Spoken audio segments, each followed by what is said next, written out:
3 months ago, I got a job offer from a company I'd never heard of. No interview, no background check, just an email. Dream research assistant needed. Quiet night work. High pay. Must be discreet. I thought it was a scam, but I clicked anyway. I was 2 months behind on rent and tired of grinding delivery apps and night shifts at a gas station. 2 days later, I was standing in a windowless room at the back of a warehouse on the edge of town, reading a non-disclosure agreement that might as well have been written in blood. You will not share any details about the work, equipment, or subjects. Any breach will be met with legal and appropriate consequences. I signed it. I shouldn't have. The room I worked in had 2 chairs, 2 monitors, and 1 machine, a dome-shaped thing about the size of a watermelon, covered in metallic wires and nodes. The label read, Mimir Neural Sync Unit. They said it could interface with REM wave activity to let us observe and catalog dream visuals in real time. I didn't ask how it worked. I just did what they told me.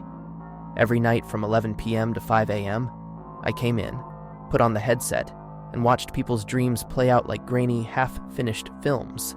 My job was to log what I saw. Tags, colors, symbols, emotions, distortions.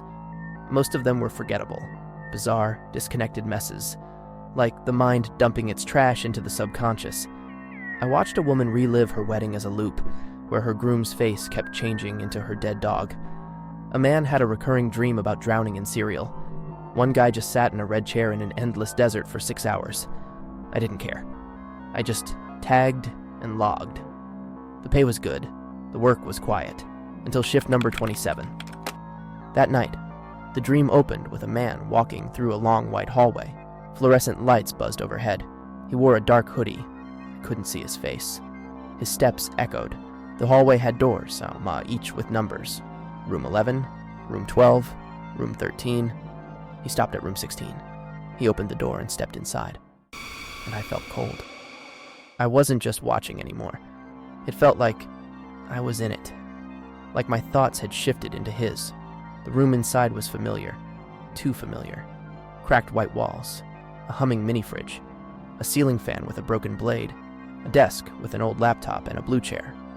My room, down to the scratch on the window frame, and the photo of me and my sister at the carnival. This was my apartment, the one I lived in right now. On the desk was my journal, the one I kept locked. In the dream, the man opened it. One line was written over and over in shaky block letters. They are watching you too. I ripped off the headset, hit the emergency alert button. First time I ever used it. No one came. The next day, I demanded answers. I found Dr. Calder, the lead researcher. What the hell was that last dream? I asked. That was my apartment. That journal, I've never shown anyone that. She didn't blink. ID number 616-T, I said. Who is that? She stared at me for a long time, then said calmly, You were told not to ask questions. But that's me, isn't it? I'm the subject. You've been watching me. A pause. A smile. No, she said. You're just the receiver. Then she walked away. After that, things got worse. The dreams weren't random anymore. They all started in that hallway. The same man. The same doors.